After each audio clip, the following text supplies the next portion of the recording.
wabarakatuh.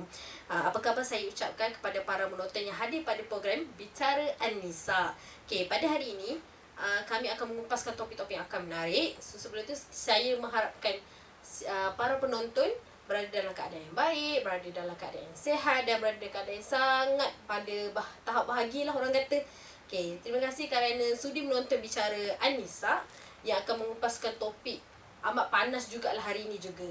Okey, saya Fatin sebagai pengacara ataupun moderator untuk hari ini. Jangan ke mana-mana ya. Sebab kita akan kupas topik ni selama 30 minit. Berdurasi selama 30 minit untuk topik iaitu apa itu OCD. Okey, sebelum kita mulakan topik, kita akan saksikan beberapa video TikTok yang berkaitan dengan OCD. Mari kita lihat sama-sama.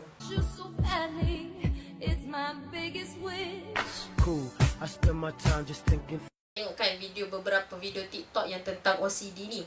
Rupanya ramai lagi di luar sana masih keliru tentang OCD tu. Mereka fikir OCD ni boleh diagnose sendiri, ataupun diorang macam, oh aku ada simptom ni, aku OCD. Okey, sebenarnya tidak. Okey, jangan buat macam tu. Tapi tak apa, kita akan hold dulu sebelum kita kenalkan panel kita untuk kupas lagi lanjut tentang OCD ni sendiri. Okey, sebentar lagi saya akan kenalkan panel-panel jemputan kita. Tapi saya nak baca sedikit ada penonton kita yang berkongsi dalam online tentang OCD ni. Okey, dia kata daripada Faiz Azhar. Dia kata OCD ni salah satu kecelaruan mental yang perlu didiagnose oleh pakar, dan it is different between OCD dan perfectionist. Kalau bagi saya betul lah, sebab OCD ni ada part dia, perfectionist pula ada part dia. Okey, next ada lagi penonton kita daripada Sarah. Dia kata apa? Aku pernah ada OCD. Dulu aku selalu mandi berjam-jam. Sampai ke 2 jam aku mandi. Ambil air wuduk pun beberapa kali sampai merah muka dia. Sebab selalu gosok. Sekarang dah okey sebab dia amalkan baca ayat Quran. Dan dia cuba take charge kontrol diri sendiri. Pertama dia kata kena belajar lepaskan something. Contoh bila mana dia basuh tangan lama-lama dan cuba sedaya upaya untuk cakap otak ni cuba cakap kat otak. Dia kata benda ni dah bersih dah pun. Itulah antara sedikit perkongsian daripada penonton kita tentang OCD ni. Okey, terus setia lagi bersama saya sebab kita ada lagi sedutan untuk drama berkaitan dengan OCD.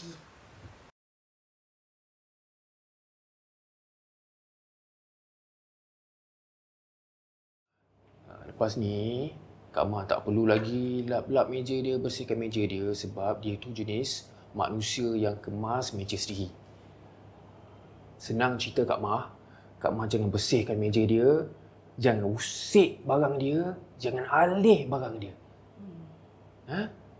Jangan dekat pun meja je. Bahaya. Faham Kak Mah? Fahamlah. Apa ni? Apa ni? Macam mana makcik ni buat kerja? Dah pakai barang-barang ni, simpanlah balik tempat asal. Ni aku juga kena kemas. Okey, itu dia sedikit sedutan dalam drama Beri Sedikit Waktu yang dilakukan oleh Zahra Zia dan Akasha tentang kisah pasal Akasha tu dalam cerita tu dia OCD. Okey, sebelum saya perkenalkan panel, penonton mesti dah tak sabar kan nak kenalkan panel ni. Tak sabar, hold dulu. Okey, kita akan minta seorang penonton kita yang dia ingin berkongsi tentang OCD. Okey, mari kita minta salah satu penonton kita. Terima kasih di atas ruang untuk saya berkongsi. Perkongsian saya pada hari ini, saya ada seorang kawan di mana dia mempunyai penyakit OCD. Dia iaitu Social Anxiety Disorder yang sangat teruk sejak dulu lagi. Dia berubah terus jadi senyap. Mula kita orang macam perasan lah. Tapi bila lama-lama benda tu, tak apalah, biar je macam tu kan. Jadi saya kesian dekat dia sebab circle dia tak ramai. Jadi benda tu macam dia tak tahu nak cerita kat siapa. Jadi benda tu awkward bila senyap. Itulah pengalaman saya dan kawan saya. Terima kasih. Terima kasih penonton kita. Itu antara pengalaman kawan dia. Kawan dia ada OCD. Macam mana kita as orang yang dekat dengan dia ni untuk menghadapi orang yang macam OCD ni. Okey, jadi terima kasih kepada penonton kita berkongsikan kisah mereka. Kita akan sambung lagi. Jom Dalam sangat kan kita tak kenalkan panel daripada tadi, nak kenalkan tak kenalkan. Jom kita kenalkan barisan panel kita yang pertama pada hari ini, iaitu panel pertama kita iaitu Aisyah An-Nur binti Zakaria, merupakan student dakwah Fakulti Kepimpinan dan Pengurusan. Dan panel kita yang kedua adalah Siti Natrah binti Ismail. Apa khabar panel-panel kita? Alhamdulillah. Okey. Kita tanpa melengahkan masa, kita teruskan je. Tak nak drag sangat kan. Okey, hari ni kita nak kongsikan topik tentang apa itu OCD. Sebab saya tahu OCD ni macam, bagi saya OCD yang saya nampak macam selalu basuh tangan, sampai tangan dia merah apa, berkupas apa macam tu. Ataupun dia selalu macam tutup pintu, kalau dia tutup pintu banyak kali sampai dia macam tak yakin pintu tu dah kunci ke belum kan, macam tu. Jadi saya nak minta panel kita yang pertama macam berikan maksud OCD tu sendiri ataupun takrifan yang jelas tentang OCD tu sendiri. Terima kasih diucapkan kepada saudari moderator kita yang cantik cerita hari ini. Okey, baiklah. Sekarang saya akan terangkan tentang definisi OCD. Okey. OCD ni dia terbahagi kepada dua. Satu ialah obsesif dan kompulsif. Okey, apa itu obsesif dan apa itu kompulsif? Obsesif ni ialah satu fikiran yang membuatkan mereka ni menjadi tak tenang. Asyik-asyik fikir benda yang sama, fikir benda yang berulang-ulang, cakap benda yang berulang-ulang. Itu ialah obsesif. Dalam fikiran mereka tak tenang. Dan daripada obsesif ni akan menjadikan kompulsif. Kompulsif tu apa? Ialah paksaan. Paksaan ataupun perbuatan yang mereka zahirkan daripada fikiran mereka yang tak tenang tadi, jadilah tindakan. Tindakan tu macam mana? Contohnya macam yang saudara moderator kita cakap tadi, diorang asyik terfikir-fikir je kan, macam ni dah ke belum ni dah ke belum. So diorang jadi tak tenang. So sikit-sikit nak tengok pintu dah kunci ke belum, sikit-sikit rasa macam ni kotor kena basuh, macam tu. Itulah kompulsif dan obsesif. Kompulsif ialah kiranya tindak balas daripada fikiran mereka yang obsesif. Okey. Kalau daripada segi contoh Islamic perspektif, okey. Dalam Islam pun ada juga menggariskan tentang OCD. OCD ni bukan satu penyakit baru. Dia dah pun Islam dah bagi tahu dululah. Dekat dalam Al-Quran pun dah disebut. Okey. OCD ni diambil daripada perkataan bahasa Arab yang bermaksud was-was. Was-was tu macam kita tahulah, dia rasa tak tenang, sikit-sikit macam ada yang tak kena macam tu kan. Okey. Was-was ni pula dia bermaksud lebih kepada macam bisikan. Bisikan yang mostly menjerumus kepada benda-benda yang tak baik lah, benda jahat. Seperti dia macam syakwa sangka, bisikan syaitan, macam tu. Okey, dekat dalam Al-Quran dah disebut dalam surah Al-A'raf ayat 20 yang bermaksud, saya bacakan. Yang bermaksud Tuhan kamu hanya melarang kamu dari pohon ini supaya kamu tidak menjadi malaikat atau yang hidup selama-lamanya. Okay, apa yang dimaksudkan dengan ayat ni? Dia sebenarnya menceritakan tentang kisah Nabi Adam dan Hawa ketika mereka nak makan buah huldi. Masa tu okey, kita cuba fikir. Rasulullah Nabi Adam alaihissalam dengan Siti Hawa, mereka dah pun berada di syurga. Dan waktu tu syaitan, iblis ni dah dikeluarkan daripada neraka sebab dia tak nak tunduk kepada Nabi Adam. Betul? Okey. Kemudian syaitan ni dia nak hasut juga Nabi Adam dan Hawa untuk untuk keluar daripada syurga. Dia tak puas hati.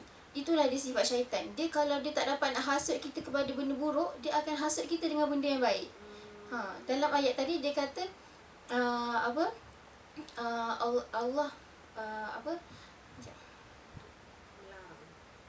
Allah melarang dia makan buah tu supaya tak menjadi malaikat ataupun yang hidup selama-lamanya. So dia cakap dekat Nabi Adam, sebenarnya Allah tak bagi kau makan ni sebab Allah tak nak kau jadi macam malaikat. Tak nak jadi malaikat maksudnya apa? Malaikat kan ialah satu makhluk yang taat. So dia nak cakap Allah tak nak kau ni jadi makhluk macam malaikat tu, taat-taat macam tu. Dan kau nanti dapat duduk kat syurga selamanya. Tapi bila kita fikir balik, kalau dah masa awal-awal tu Allah pun sendiri suruh malaikat tunduk kepada Nabi Adam. Jadi sebenarnya yang macam peringkat tahap lagi tinggi tu manusia lah kan. Nabi Adam lagi tinggi dia punya pangkat dia daripada malaikat. So buat apa Nabi Adam nak kena jadi malaikat? Macam tu lah nak cakap bisikan syaitan tu, dia nak mengajak nak ajak kepada buat kemungkaran tu tapi dengan perkara yang baik. Macam gitu. Itulah jadinya was-was dan Nabi Adam dan Siti Hawa pun termakan bisikan tu. Dah itu pun namanya bisikan. Dia macam apa? Kalau dia kenapa dia menggunakan perkataan bisik? Bisik ialah macam kita bisik daripada belakang kan, dia punya sendiri macam kita bisik daripada belakang. Lepas tu bila kita dekat belakang, orang tu tak ada. Itu maksudnya. So dekat situ dia punya nak cakap macam kita dia sebenarnya bisikan. Dia bisikan daripada orang lain, tapi bila kita pandang tak ada orang, seolah macam benda tu pilihan kita. Seolah benda tu pilihan kita. Itulah yang dinamakan was-was. Dekat dalam kitab Ibnu Qayyim, dekat dalam kitab Iqata al-Lafnan min Masyaidul Syaitan, membincangkan peranan waswasah atau pemikiran keraguan yang berterusan dalam mempengaruhi seorang Muslim. Contohnya, sebagai seorang Muslim, kalau kita ada OCD ni, kita akan lebih terjejas dengan contoh kita punya ibadah. Kita ambil wuduk banyak kali sampai kadang-kadang dah nak habis waktu dah. Kita habis masa ke ambil wuduk je. Lepas tu nanti nak mula solat pun takbir saja dah berapa lama. Macam tu. Itulah. Jadi OCD ni dia boleh bukan saja beri kesan dekat kita punya kehidupan, tapi juga boleh bagi kesan dekat kita punya ibadah.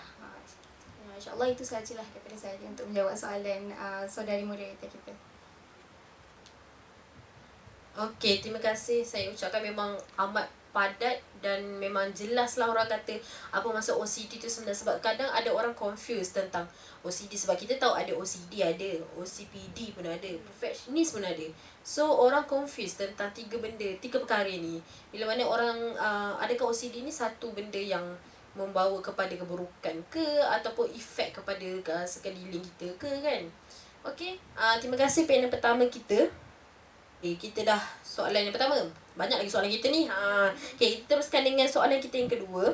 Adakah OCD ni merupakan satu personality ataupun penyakit? Sebab saya tahu, apa yang saya tahu, personality ni adalah kita, diri kita sendiri, sifat kita sendiri.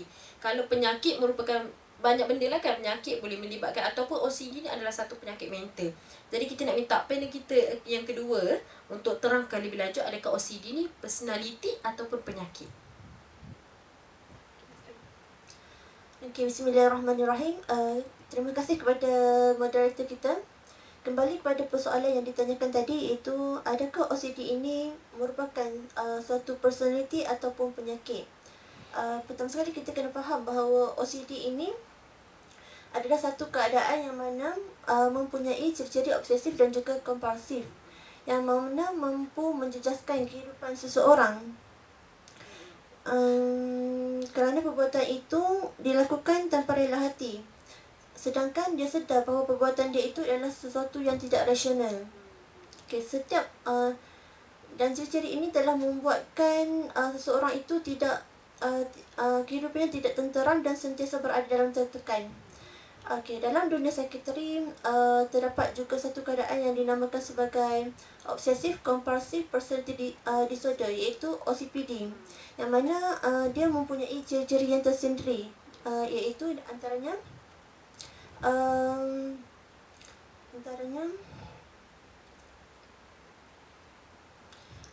terlalu mementingkan perincian suatu perkara, iaitu dia terlalu detail, dia terlalu teliti dalam suatu perkara, sehingga menyebabkan fokus perbincangan lari atau objektif tidak dapat dicapai. Seterusnya, orang yang mempunyai ciri-ciri OCPD ini, ia tidak mudah untuk bekerjasama dengan orang lain kerana risau hasilnya tidak seperti yang diharapkan. Orang yang mempunyai ciri-ciri OCPD ini juga mempunyai ciri-ciri dia sangat berkira dengan duit. Dia berkira untuk berkongsi duitnya dengan rakan-rakan, berkira untuk berkongsi duitnya dengan sahabat, family dan lain-lain. Dan orang yang mempunyai ciri-ciri OCPD ini juga dia sangat mementingkan kerjayanya berbanding dengan sahabat, dan seterusnya ciri-ciri yang lain. Okay, orang yang mempunyai ciri-ciri OCPD ni dia tidak rasakan semuanya satu masalah terhadap dirinya, tetapi perkara ni memberi kesan kepada orang sekeliling, orang lain yang akan rasa perkara ni masalah. Okey. Okey. Okey, secara kesimpulannya,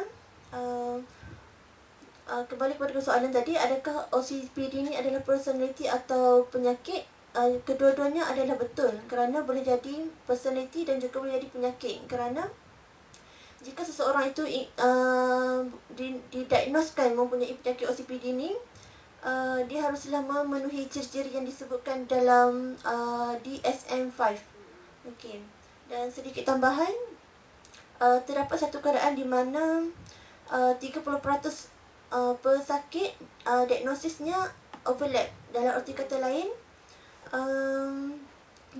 lain, OCPD ini adalah berpunca daripada yang mempunyai OCD itu. Okey. Itu saja dari saya. Terima kasih. Okey, tadi kita dah minta panel kita untuk terangkan tentang personaliti penyakit dan takrifan lah. Sekarang kita hold dulu sekejap sebelum kita tanya lagi lebih lanjut tentang OCD ni kepada barisan panel kita. Kita akan minta untuk kita tanya para penonton kita sebab kita ada audiens hari ni. Kita tanya para penonton kita. Okey, sedikit perkongsian. Saya ingin bertanya tentang penonton kita, tahu tak apa itu simptom OCD? Kalau siapa tahu, boleh berdiri dan bercakap tentang simptom OCD tu. Simptom OCD ni, dia contohnya orang tu selalu basuh tangan tu tak bersih kan. Lepas tu cuci tangan ke, lepas tu lap meja habuk-habuk, banyak-banyak secara berkala lah, berulang. Lepas tu macam dia jenis was-was, tak yakin bila nak keluar rumah tu aku dah kunci pintu ke tak. Macam tu lah. Okey, tu je lah yang Okey, terima kasih kepada penonton kita sudi berkongsi tentang apa yang dia faham tentang ciri-ciri simptom OCD ni. Okey, kita next pula. Soalan kita yang seterusnya. Kita tanya panel pertama kita pula. Okey, panel pertama kita tadi penonton terangkan kira macam contoh jugalah simptom OCD tu. Panel kita nak terangkan lagi detail apa ciri-ciri atau simptom OCD tu sendiri. Silakan. Okey, baiklah. Terima kasih kepada saudara moderator dan juga audiens kita yang telah menjawab soalan tadi. Daripada apa yang audiens kita cakap tadi, betul. Memang itu salah satu simptom orang-orang OCD. Kebanyakan mereka melakukan itu ialah tindakan kompulsif kan. Macam tadi audiens kita kata asyik basuh tangan, asyik tengok pintu dah kunci ke belum. Betul lah tu. Okey. Obsesif, okey, dia orang punya simptom kan. Orang yang obsesif, macam yang tadi saya cakap, dia punya pemikiran dia tu terganggu tau, sentiasa distracted. Sentiasa macam dia orang ada anxiety, kerisauan yang melampau. Kita ada kerisauan tu tak apa, tapi bila dia melampau, inilah yang menjadikan tahap tekanan mereka tinggi. Okay, so simptom untuk obsesif kalau simptom untuk obsesif, contohnya mereka ni dah set dalam otak dia. Contohlah benda tu kotor kan, dia macam geli nak pegang, dia macam macam mana ni, dia macam tu, dia dah set dalam otak dia macam tu. Lepas tu dia kalau macam daripada cara dia orang berfikir tu, dia orang jenis macam takut, ni betul ke benda ni, macam betul ke salah kalau aku buat macam ni, dia tak apa ke, ini macam mana dia orang terlalu memikirkan benda-benda yang macam tu. Ini kalau aku buat macam ni, nanti orang cakap apa, dia macam tu. Tapi kepada tahap yang melampau lah. Okay, itu ada daripada segi obsesif. Dia macam terlalu banyak berfikir dan itu macam perkara yang melampau. Kalau kompulsif,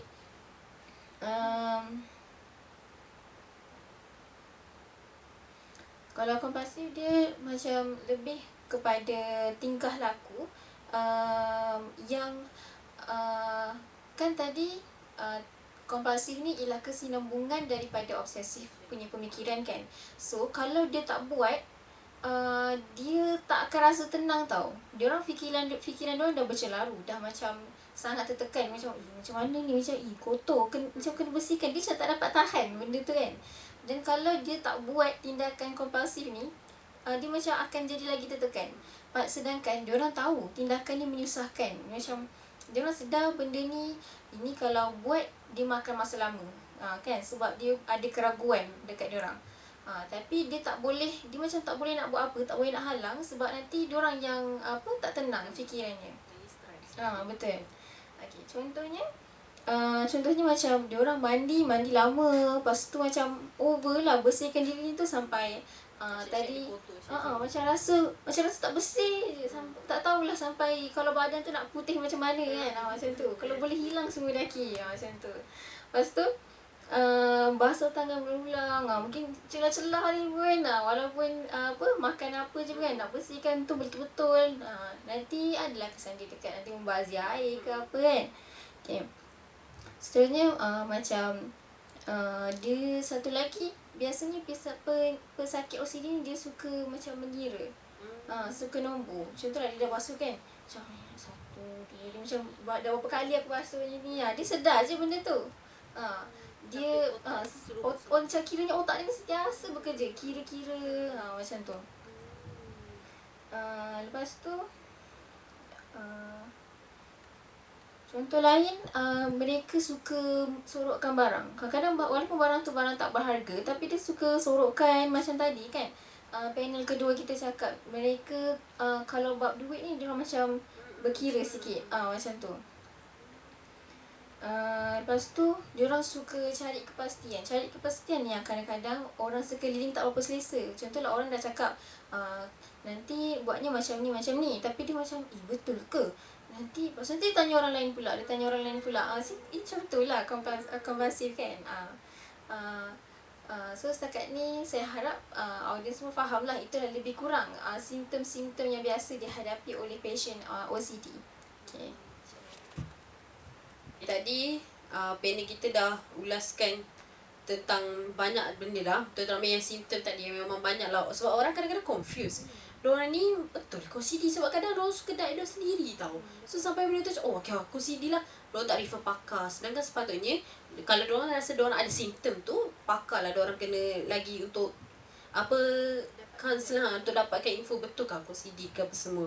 Okay, next kita pergi ke soalan tentang, kita dah tahu simptom, kita dah tahu takrif, kita dah tahu personality atau penyakit.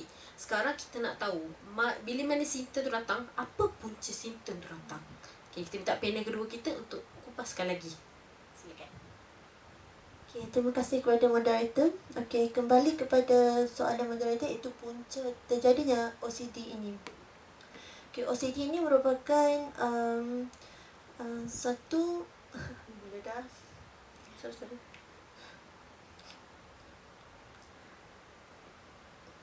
Okay, OCD ini merupakan suatu keadaan kesihatan mental yang kompleks yang dipengaruhi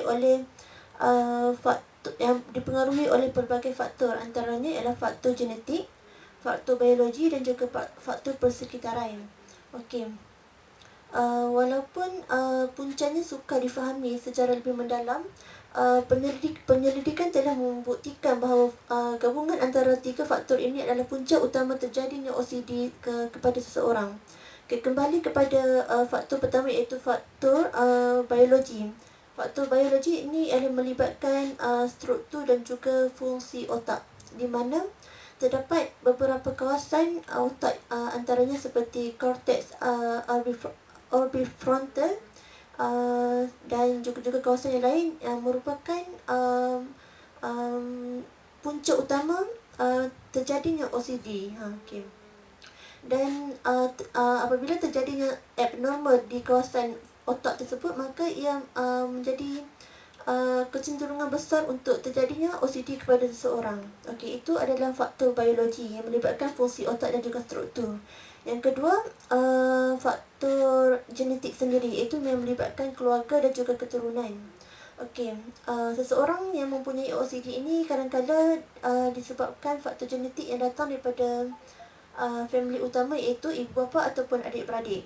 Jika ada salah seorang daripada family dan juga ibu bapa yang mempunyai OCD tersebut, maka dia mempunyai kebarangkalian yang besar untuk mempunyai OCD juga. Okey. Itu yang kedua, iaitu faktor genetik. Okey, yang ketiga, faktor persekitaran. Okey, faktor persekitaran ini melibatkan sekeliling kita, sekeliling seseorang yang mempunyai OCD itu. Contohnya, seseorang itu mempunyai trauma pada waktu kecil, berkaitan dengan trauma fizikal ataupun seksual. Okay, bila dia mempunyai trauma tersebut, dia membawa kecenderungan dan mendorong seseorang untuk mempunyai OCD. Okay. Daripada perspektif Islam juga terdapat beberapa punca yang menyebabkan seseorang itu mempunyai OCD dalam kehidupan. Sebagai contoh, yang pertama, seseorang itu sering mendengar bisikan syaitan. Okey, dalam Islam kita tak dapat menolak bahawa ada juga makhluk Allah yang bernama syaitan ini. Bila mana manusia diganggu oleh bisikan syaitan yang mendorong kepada fikiran dan juga prasangka manusia untuk menjadi berfikir perkara yang tidak penting, untuk buat perkara yang melanggar perintah Allah, itu juga berpunca seseorang itu mempunyai OCD. Okey. Punca seterusnya ialah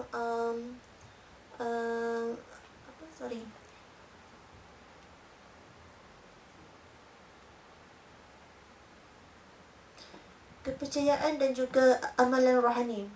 Okey, Islam menekankan kepentingan mencari pendekatan yang seimbang terhadap kepercayaan dan amalan agama.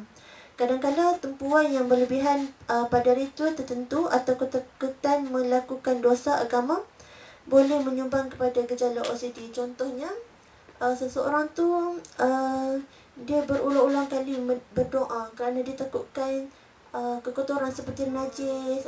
Dia berulang-ulang kali doa, ya Allah, aku takut najis ni membuatkan solat aku tak sempurna. Dia terlalu fikirkan benda tu berkali-kali. Okay, itu pun boleh menyebabkan seorang itu mempunyai OCD. Okay, okay, dan seterusnya, accountability akhlak. Ajaran Islam menekankan accountability akhlak terhadap perbuatan seseorang. Setengah individu yang menghidapi OCD mungkin mempunyai obsesi yang berkaitan dengan moral yang membawa kepada kebimbangan yang berlebihan tentang melakukan dosa atau kesilapan. Ini juga boleh menyumbang kepada OCD. Okay, dan yang terakhir, faktor emosi dan psikologi. Tradisi Islam mengiktiraf kesan keadaan emosi dan psikologi terhadap kesejahteraan seseorang. Okey, Islam ni sangat pentingkan fikiran yang tenang. Okay, bila seseorang tu dia mempunyai fikiran yang tidak tenteram, selalu negatif, dan ini juga mendorong kepada dia untuk mempunyai OCD. Okey, itu saja yang berkaitan dengan punca-punca terjadinya OCD pada seseorang. Okey, kita macam banyak betul lah panel kita telah kupaskan tentang OCD ni sendiri. Satu yang saya menarik tentang OCD ni bila mana dari segi Islamic perspektif, panel kedua kita kata tentang dia solat dia berdoa dia tak yakin. Sebab saya faham dari segi psikologi je. Kiranya OCD kita basuh tangan apa semua. Dari segi Islamic perspektif saya tak terfikir pula benda tu akan efek orang tu jadi OCD kan. Kalau let's say kalau contoh orang tu dia berdoa dan dia rasa macam ada najis, boleh macam kira macam Allah nak terima taubat dia sebab ada kekotoran. Kira benda baru juga kepada saya dan benda baru juga kepada para penonton untuk tahu benda ni dari segi Islamic perspektif juga. Sebab kita tahu kita kena faham sebagai seorang Islam, kita kena faham dari dua sudut, iaitu dari segi sudut secara logikal ataupun psikologi, dan lagi satu sudut dari segi Islamic perspektif. Okey, kita teruskan dengan soalan yang kelima, iaitu panel kita yang pertama akan berikan tentang kesan bila mana seseorang tu dapat OCD ni. Apa kesan dia? Efek dia kepada diri ke, dia jadi apa? Ataupun efek dia kepada orang sekeliling dia jadi apa? Okay, silakan. Okay, baiklah. Terima kasih saudara moderator. Okay, untuk soalan terakhir, betul? Okay, untuk soalan terakhir ialah berkaitan dengan kesan OCD. Okay. Secara konklusinya lah saya terangkan dengan cara cara yang lebih ringkas. OCD dia boleh beri kesan kepada pesakit itu sendiri, kepada orang-orang sekeliling dia, dan juga dia sebenarnya ada juga kesan kepada negara dan ekonomi lah, tapi kita akan fokuskan kepada patient lah terutamanya. Okey. Yang pertama sekali ialah kesan pertama ialah kualiti hidup dia menurun. Okey, kenapa?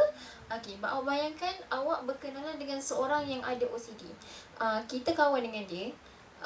Contohlah kita nak teman dia pergi solat. 1 jam nak solat je. Contoh macam tu. Jadi hubungan dia dengan kawan-kawan, dengan mungkin pasangan jadi susah. Lepas tu pun boleh memberi kesan dekat kualiti kerja dia. Bila dia kerja je, mungkin satu benda tu nak settlekannya lama. So nanti kena marah dengan bos pula. So menjadikan kualiti hidup dia tu berkurang. Okey. Selain tu selain tu juga boleh mengakibatkan gangguan ketika tidur. Gangguan untuk tidur. Macam yang kita tahu, orang OCD ni kan ialah orang yang obsesif. So diorang ni bila orang yang mengalami tekanan tinggi nak tidur, dia akan mengakibatkan orang panggil insomnia jugalah. Dia tak boleh nak tidur malam. Asyik mungkin terfikir-fikirkan apa yang hari ni aku buat apa, betul ke yang apa yang hari ni aku cakap. Macam tidur dia macam refleks diri tapi over. Macam tu. Okay, selain tu ada juga kesan kepada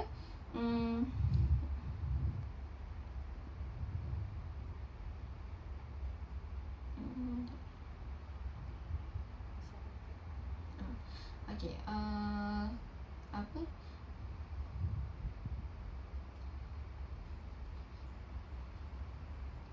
Contoh, okey, kalau untuk masyarakat pula kesan daripada segi stigma sosial. Okey.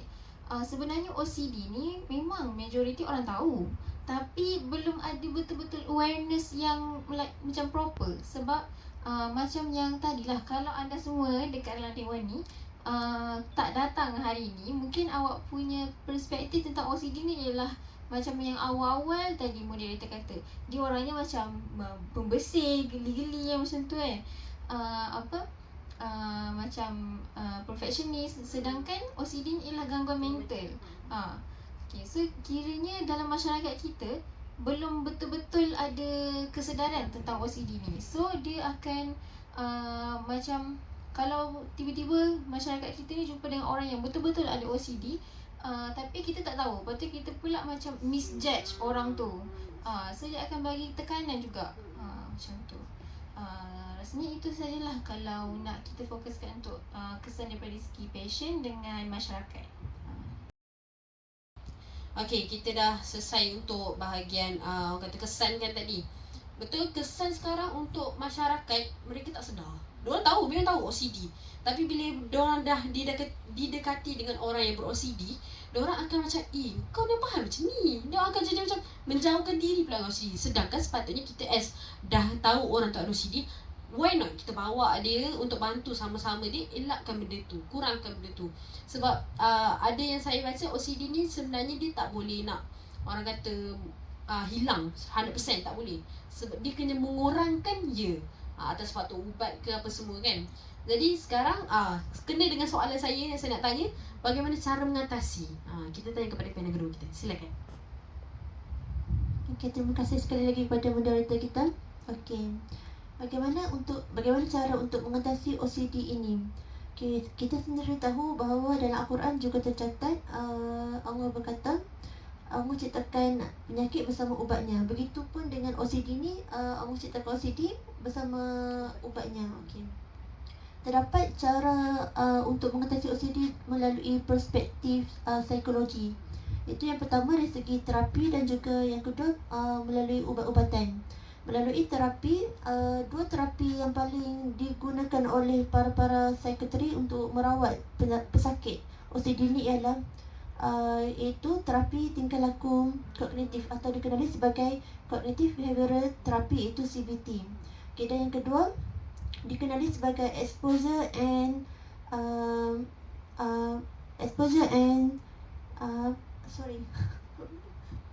response prevention, dikenali sebagai ERP. Kedua-dua terapi ini sangatlah membantu untuk para pesakit dirawat melalui terapi. Yang seterusnya ialah ubat-ubatan. Terdapat juga ubat-ubatan yang digunakan oleh psikoterapi untuk merawat pesakit, antaranya iaitu ubat Selective Serotonin Reuptake Inhibitors atau dikenali sebagai SSRIs. Dan yang kedua, ubat clomipramine iaitu antidepressant tricyclic yang mungkin ditawarkan kepada pesakit sekiranya ubat pertama iaitu SSRI tidak membantu untuk membantu pesakit.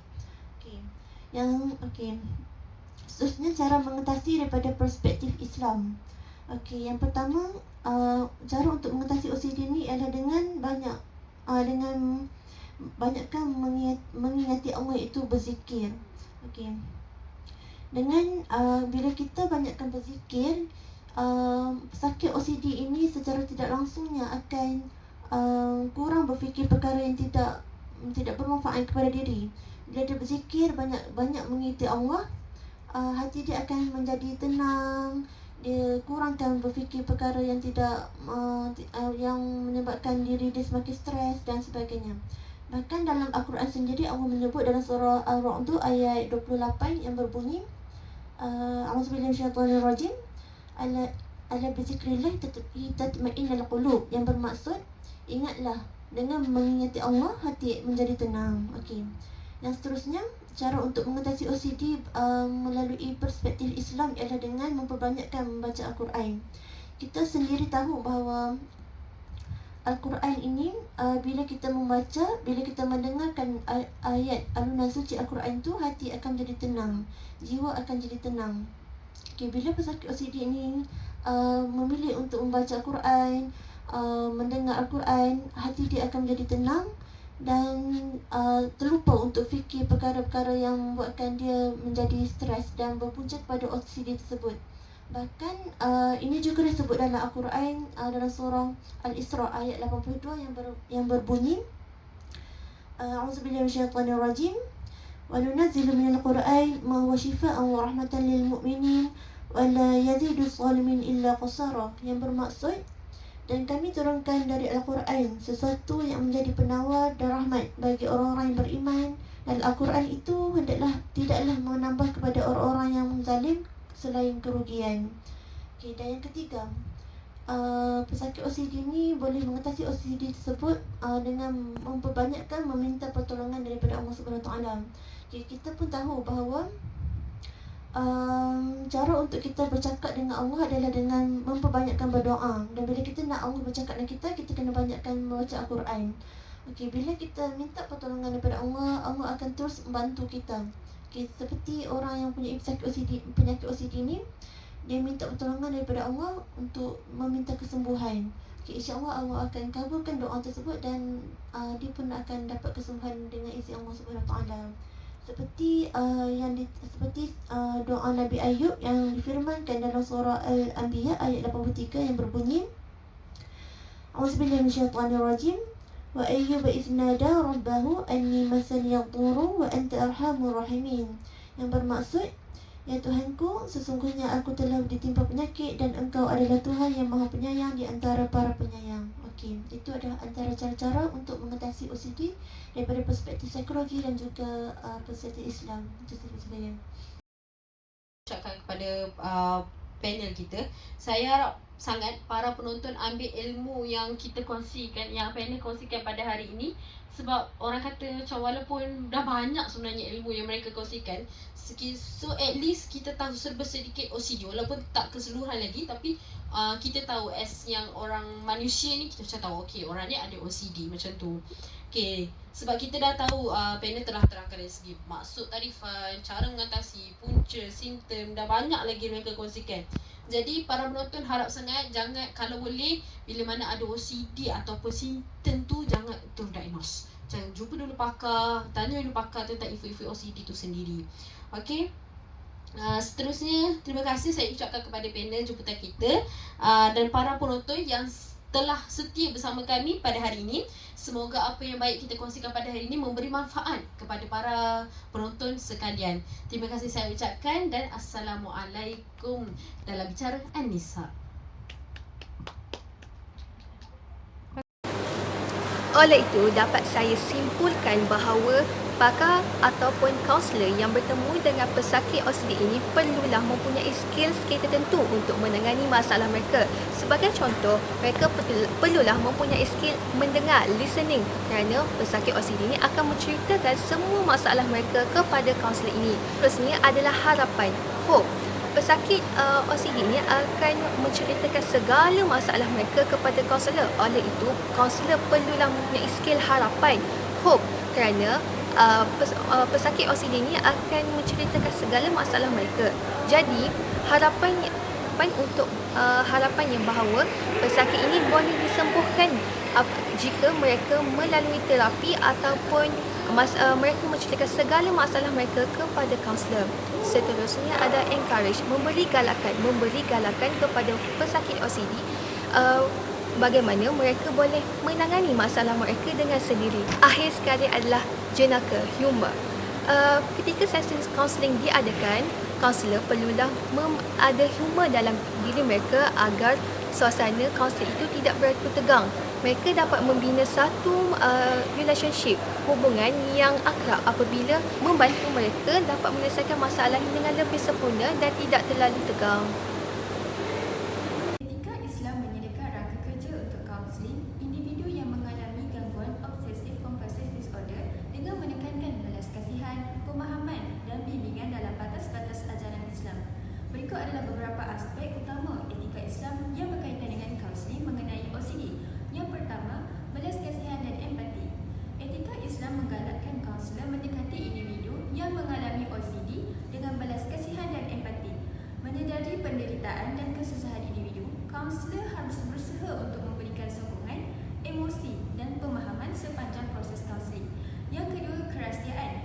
Etika Islam menekankan kepentingan menjaga kerahsiaan dan menghormati privasi individu yang mendapatkan kaunseling untuk OCD. Kaunselor hendaklah memastikan maklumat yang dikongsi semasa sesi kaunseling dirahsiakan kecuali dalam kes di mana terdapat kewajipan undang-undang atau etika untuk mendedahkan maklumat tertentu. Yang ketiga, sabar dan tabah. Etika Islam menekankan sabar dan tabah dalam mengharungi cabaran. Kaunselor harus membantu